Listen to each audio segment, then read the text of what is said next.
मुख्यमंत्री देवेंद्र फडणवीस यांच्याकडून हिंगणघाटच्या उमेदवाराची स्तुती करण्यात आली। विदर्भातील सर्वात उच्च विद्या विभूषित उमेदवार म्हणून अशी स्तुती करण्यात आली।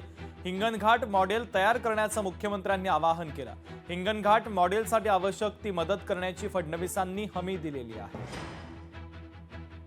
आज मला अतिशय आनंद आहे की या हिंगणघाटच्या नगराध्यक्ष पदाकरता भारतीय जनता पक्षाने नयनाताई तुळसकर यांच्यासारख्या एक अतिशय उच्च विद्या विभूषित अशा प्रकारच्या उमेदवाराला या ठिकाणी उमेदवारी दिली आहे।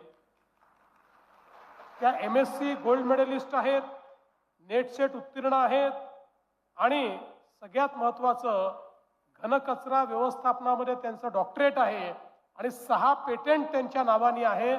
मला असं वाटतं की विदर्भामध्ये सर्वाधिक उच्च विद्या विभूषित जर कोणी उमेदवार असेल तर हिंगणघाटच्या नयनाताई आहेत। लोकशाही मराठी ऐका, पहा, जागरूक रहा।